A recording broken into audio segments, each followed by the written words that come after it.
उत्तर प्रदेश में गांव-गांव तक पूरे संगठन को, कांग्रेस के संगठन को मजबूत करूँगा और तमाम देश के दलित, पिछड़े, आदिवासी, वंचित, गरीब, मज़दूर, किसान, माइनॉरिटी सबके लिए, सबको साथ लेके एक मजबूत संगठन का निर्माण करेंगे। ये थे कांग्रेस के नवनियुक्त उत्तर प्रदेश प्रभारी राजेंद्र पाल गौतम। कांग्रेस ने संगठन में कई बदलाव किए हैं, कई राज्यों के प्रभारी बदले हैं, हरियाणा के भी प्रभारी बदले गए हैं, सेवा दल के अध्यक्ष भी बदले गए हैं, लेकिन सबसे ज्यादा चर्चा राजेंद्र पाल गौतम की है। अब एक और कुछ दिन पहले का वीडियो भी सुन लीजिए कि राजेंद्र पाल गौतम क्या कहते हैं। जय भीम साथियों, बड़े दुख के साथ मैं आपके साथ शेयर कर रहा हूं। पिछले 15 दिन के अंदर ये मेरी चौथी वीडियो है। पहले 4 लोग मरे सीवरिया सेप्टिक टैंक के अंदर, फिर 2 लोग मरे, फिर एक और मरा और आज दिल्ली की खबर है 3 लोग सेप्टिक टैंक में मर गए। मैं इसे साधारण मौत नहीं मानूंगा, मैं इसे नेग्लिजेंस भी नहीं मानूंगा, ये गैर इरादत क्या है। तो ये सुना कि राजेंद्र पाल गौतम जो कि दलित समुदाय से आते हैं, वो अब अविनाश पांडे को हटाकर कांग्रेस ने उन्हें उत्तर प्रदेश का प्रभारी नियुक्त किया गया है। उत्तर प्रदेश के इंचार्ज होंगे अब वो, और ये चुनावी साल है, ऐसे में चुनावी साल में चुनाव प्रभारी का महत्व तो काफी बढ़ जाता है। राजेंद्र पाल गौतम प्रभारी बने कांग्रेस के और उसके बाद आए, मीडिया से बातचीत की और उन्होंने तमाम कहा कि बहुजन विरोधी सरकार को उखाड़ फेंकेंगे भारतीय जनता पार्टी की, और भी वो बातें कही रहे हैं, आपने वीडियो में सुनी। लेकिन अविनाश पांडे की छुट्टी, राजेंद्र पाल गौतम का आना, दलित समुदाय से आते हैं, जाटो समुदाय से आते हैं, क्या वो दलितों को कांग्रेस में वापस ला पाएंगे? पिछली बार जो संविधान बदलने के नैरेटिव में काफ़ी राजस्थान में, उत्तर प्रदेश में काफ़ी दलितों का कुछ वोट कांग्रेस की तरफ गया था, लेकिन क्या उत्तर प्रदेश में ये संभावना बनती है? उत्तर प्रदेश में भी 6 सांसद जीते थे कांग्रेस के, और क्या राजेंद्र पाल गौतम के सहारे ये काम हो पाएगा? कांग्रेस किस मकसद से लाई है? चर्चा ये भी हो रही है कि प्रदेश अध्यक्ष भी बदले जा सकते हैं, और जो राहुल गांधी का जो कास्ट नैरेटिव है, जो राहुल गांधी का संविधान बचाओ वाला नैरेटिव है, जातीय जनगणना वाला नैरेटिव है, उसी सिलसिले में ये काम होगा। लेकिन अब जरा विचार कर लेते हैं कि इस समय उत्तर प्रदेश में दलित राजनीति की स्थिति क्या है। उत्तर प्रदेश में सब दलित राजनीति की जो सबसे बड़ी खिलाड़ी है मायावती जी, दलितों की मसीहा थी, और निश्चित तौर पर, निर्विवाद तौर पर वो शायद भारत की सबसे बड़ी चुनावी राजनीति में और सबसे बड़े पदों पर पहुंचने वाली दलित नेत्रियों में से एक है, जिनका बड़ा जनाधार रहा। आते ही राजेंद्र पाल गौतम ने भी मायावती की तारीफ की और उन्होंने कहा कि अगर वो उनसे मिलने के लिए बुलाएंगी तो वो उनसे मिलने जरूर जाएंगे। दरअसल राजेंद्र पाल गौतम इससे पहले जो अनुसूचित जाति मोर्चे के अध्यक्ष हुआ करते थे, उससे पहले उनका नाम इतना चर्चा में नहीं था। जो लोग राजनीति के संगठनों पे बहुत लोग नजर रखते हैं वही जानते रहे होंगे। वो तनुज पुनिया के साथ मायावती के घर पहुंच गए थे एक दिन बिना टाइम लिए, और उन्होंने मिलने के लिए पर्ची बुलाई। जैसा कि मायावती जी से मिलना तो कितना मुश्किल होता है, ये वही लोग जानते हैं जो उनसे मिले हैं। बड़े बड़े लोग घंटों बैठ के इंतजार करते हैं। तनुज पुनिया को, जो कि बाराबंकी से सांसद हैं, और राजेंद्र पाल गौतम को लौटा दिया गया, और वो सुर्खियों में आए कि बसपा और कांग्रेस के गठबंधन की कुछ सुगबुगाहट है क्या। और फिर ये चर्चा 2-3 दिनों तक चली। बसपा के स्तर पर इसका खंडन हुआ, कांग्रेस ने भी ये कह के पल्ला झाड़ लिया कि ये तो 2 नेताओं की अपनी निजी इच्छा थी, वो मिलने गए थे। राजेंद्र पाल गौतम ने कहा कि मायावती जी से मिलने गए थे, उनका हाल चाल पूछने गए थे, उनके स्वास्थ्य के बारे में जानने गए थे, ऐसा ही कुछ तनुज पुनिया ने भी कहा। और आके फिर उन्होंने जब एक बार मायावती की तारीफ की और उन्होंने कहा कि वो मिलने के लिए बुलाएंगी तो जरूर जाएंगे। बहुजन विरोधी सरकार उन्होंने कहा, जो कि आमतौर पे कांग्रेस के नेता कम इस्तेमाल करते हैं। बसपा की भाषा है ये, ज्यादातर वामसेफ वाली भाषा है। अम्बेडकरवादी आंदोलनों से जुड़े रहे हैं राजेंद्र पाल गौतम, लेकिन क्या महज बहुजन विरोधी सरकार कह देने से, बहुजन विरोधी या उस शब्दावली का इस्तेमाल कर देने से भर से दलित वोट आ जाएगा? जबकि मायावती जी की बहुजन समाजवाद पार्टी भी खूब सक्रिय हो रही है। अयोध्या, अम्बेडकर नगर से लेके झांसी तक उनके पूरे प्लान हैं। विश्वनाथ पाल रोज लोगों को संबोधित करते हैं, पार्टी में शामिल कराते हैं, और जो कुछ थोड़े ऐसे लोग हैं वो लखनऊ में आते हैं और बहन जी के साथ उनकी एक फोटो खिंचती है और वो पार्टी में शामिल हो रहे हैं। अब मायावती की तारीफ उनके करने से राजेंद्र पाल गौतम के 2 बातें होती हैं। समाजवादी पार्टी भी इससे थोड़ा असहज हो सकती है, क्योंकि कांग्रेस और सपा के गठबंधन होगा, इंडिया अलायंस में ही है, दोनों ही है। केवल सीट बंटवारे की बात होनी है, या कांग्रेस किसी और गठबंधन में भी जा सकती है। फिर उन्होंने मायावती जी की तारीफ की राजेंद्र पाल गौतम ने, तो फिर अब सपा थोड़ी असहज तो हुई होगी, क्योंकि इमरान मसूद बार बार कहते रहते हैं कि हमने 170 ए ग्रेड की सीटें दे दी और इस बार सीटें दान या भीख में नहीं मिलेंगी, टेबल पर बैठ के समझौता होगा।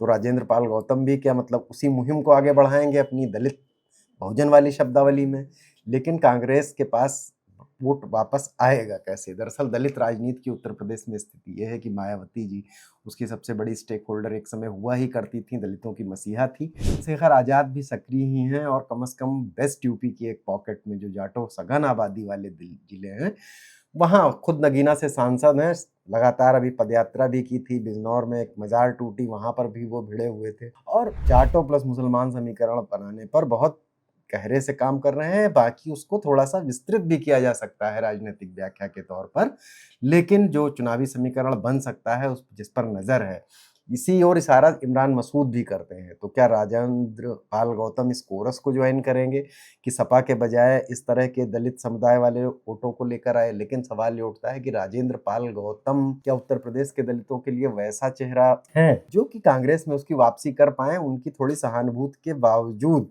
जैसे संविधान बचाओ वाले नैरेटिव में जब ये कहा गया था कि 400 से ज्यादा सीट आई तो बीजेपी संविधान बदल देगी, तो दलितों का एक तबका कांग्रेस के नेतृत्व वाले गठबंधन के साथ, इंडिया गठबंधन के साथ लग गया था और उसका फायदा समाजवादी पार्टी को भी खूब मिला था और उसने तो अपने चुनावी इतिहास की सबसे ज्यादा सीटें 37 सीटें जीत ली थी। तो क्या राजेंद्र पाल गौतम उस नैरेटिव को इतना ज्यादा फैला पाएंगे, इतना विस्तृत फलक दे पाएंगे?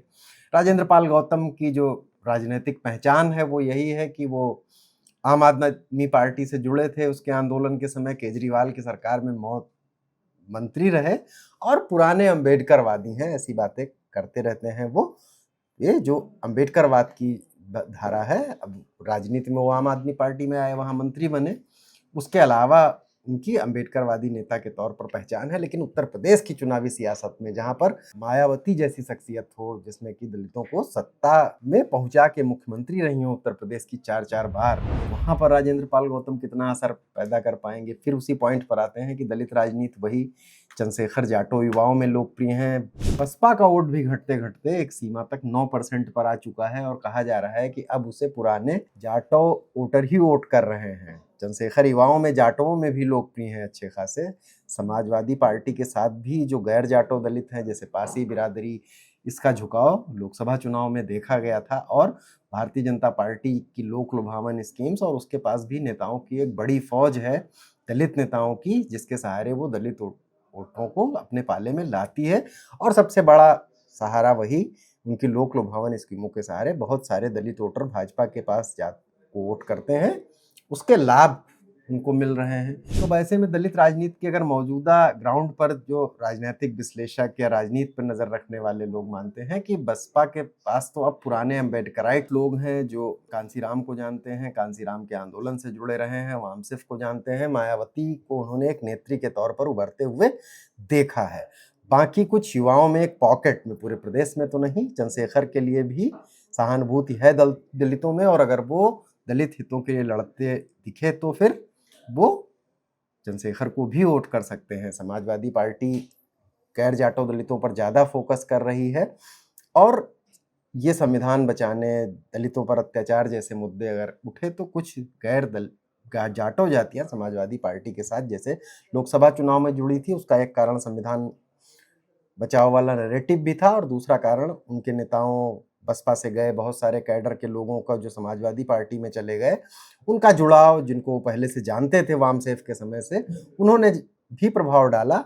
एक वो भी राजनीति है। तो जो पढ़े लिखे दलित समुदाय का जो एक पढ़ा लिखा विशिष्ट वर्ग का तबका है जो नेतृत्व के स्तर पर दो चीजें चाहता है। वह तो चाहता है कि बहन जी अपनी उसी पूरी सक्रियता के साथ उतरें और क्या सपा क्या भाजपा दोनों पर बराबर हमलावर होके दलित राजनीति को एक नई दिशा देने के लिए नए समीकरण जोड़े और मैदान पर लड़ती हुई दिखे तो वो उसके पक्ष में पूरी तरह से फैल जाएगा। मायावती के लिए राजनीतिक विश्लेषक भी कहते हैं कि उत्तर प्रदेश में मायावती इकलौती एक नेता है जो अगर सड़क पर आकर संघर्ष करना शुरू कर दें तो भारतीय जनता पार्टी के लिए सबसे ज्यादा मुश्किल वो पैदा कर देंगी और उनके लिए आज भी उनका जनाधार जो है वो सबसे तेजी से उनका वोट वापस लौटेगा। लेकिन बहन जी अभी सक्रिय हैं। विश्वम्भर पाल लगातार कोऑर्डिनेटर्स के थ्रू मीटिंग्स कर रहे हैं, रैलियां जनसभाएं कर रहे हैं, लेकिन बहन जी की रैलियां कितनी होंगी, क्या होंगी, चुनाव में उनकी साफ रणनीति क्या होगी, वो गठबंधन की ओर वो भी देख रही हैं, ये साफ नहीं है। तो ऐसे में चंद्रशेखर आजाद का विकल्प भी है। नगीना की उनकी सफलता और कुछ एक चीज़ों पर को देखा जाए तो नगीना की सफलता को क्या चंद्रशेखर विधानसभा चुनाव में कुछ थोड़ा बढ़ा सकते हैं, उस अनुपात में नहीं, लेकिन अगर क्या 5-7 सीटें वो जीत सकते हैं, और अगर किसी अच्छे गठबंधन के साथ आ गए तो उनका फर्क थोड़ा सा गुणात्मक भी हो सकता है, थोड़ा ज्योमेट्रिकल भी हो सकता है, वो ज़्यादा फर्क डाल सकते हैं। बाकी सपा जिन पॉकेट्स में कर रही है, अम्बेडकरवादी विचार को सपा से जुड़ना, सपा बसपा के एक तनाव से स्टेट गेस्ट हाउस कांड, और भारतीय जनता पार्टी से उस वोटर को लाना जो उनके नेताओं के कारण और लोक लुभावन स्कीमों के कारण वहाँ पर भाजपा को भी वोट कर रहा है, उससे वापस खींचना ये समाजवादी पार्टी के लिए भी मुश्किल बात है। वो केवल प्रतिनिधित्व और इसके सहारे दलितों का वोट ला रही है, बाकी उसका फोकस पिछड़ों और अति पिछड़ों पर है, और मुसलमान और यादवों में उनका आधार वोट बैंक माना ही जाता है। ऐसे में राजेंद्र पाल गौतम कौन सी रणनीति अपनाएंगे कि कांग्रेस में ये वोट वापस चला है? अब यही है कि उन्होंने अम्बेडकरवादी बातें शुरू कर दी हैं। बहन जी से मिलने वाली जो सुर्खी है वो उत्तर प्रदेश में उनसे जुड़ी सबसे चर्चित सुर्खी है, इस बात के अलावा कि वो प्रभारी बना दिए गए हैं अविनाश पांडे को हटाकर। और कुछ लोग इसे कहते हैं कि कांग्रेस पिछड़ों को जोड़ना चाहती है, लेकिन उसके पास पिछड़े चेहरे नहीं है प्रदेश में। अब दलित सबको आगे किया है, बिहार में भी एक दलित को उन्होंने प्रदेश अध्यक्ष बनाया था, जिसका कोई खास नतीजा तो नहीं निकला। तो राजेंद्र पाल गौतम कितना सक्रिय होंगे, उनके साथ प्रदेश अध्यक्ष कौन आएगा, और सबसे बड़ी बात कि समाजवादी पार्टी कांग्रेस के साथ गठबंधन में जाएगी या गठबंधन का कोई दूसरा विकल्प चुनेगी। इमरान मसूद जिस रुख के पैरोकार नजर आते हैं वो वाला रुख क्या राजेंद्र पाल गौतम भी लेंगे? अभी ये राजेंद्र पाल गौतम की बातें उनके गठबंधन के रुख को लेकर बहुत सार्वजनिक डोमेन में नहीं है, लेकिन मायावती जी की जिस तरह उन्होंने तारीफ की उससे सपा जरूर थोड़ी असहज होगी। क्या कांग्रेस कुछ अलग भी सोच रही है, और सपा कांग्रेस के गठबंधन की जो पूरी पटकथा है उसमें कुछ विस्तृत बदलाव भी हो सकता है। सीटों को लेकर बहुत सारे लोग, जैसे इमरान मसूद, ये चाहते हैं कि चंद्रशेखर के साथ को जगह मिलनी चाहिए इंडिया गठबंधन में, अगर सपा और कांग्रेस भी साथ में आते हैं तो। अब राजेंद्र पाल गौतम के लिए कहा जा रहा था कि शायद वो बहुजन समाज पार्टी के साथ गठबंधन के ज़्यादा पैरोकार हैं, लेकिन इसकी तरफ से अभी तक बहुत उत्साह तो बहुजन समाज पार्टी की तरफ भी से नहीं दिखाया गया है, बल्कि ये कहा जाता है कि पंजाब के चुनाव में ज़रूर बहुजन समाज पार्टी कांग्रेस के लिए रुचि रखती है। तो अब राजेंद्र पाल गौतम के सामने वही भागीरथ वाली चुनौती है कि दलित वोटरों को कैसे लाया जाए।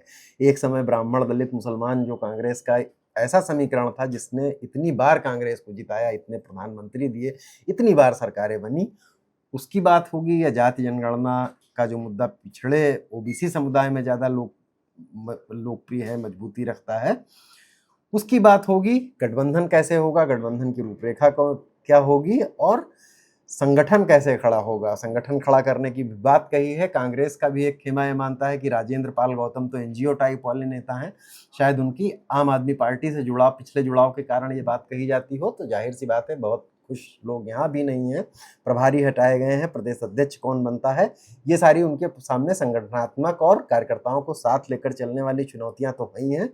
और मुख्य सवाल गठबंधन की रूपरेखा और दलितों में एक भरोसा पैदा करना कि ये वही पुरानी कांग्रेस है जिसको वो वोट दिया करते थे, ये बहुत मुश्किल काम होगा। अनुराग अड्डा में आज यहीं तक, कल फिर किसी नए मुद्दे के साथ हाजिर होंगे, किसी नई सियासी चर्चा के साथ। अपनी राय दीजिए, चैनल को सब्सक्राइब कीजिए, देखते रहिए बोले भारत। नमस्कार, धन्यवाद।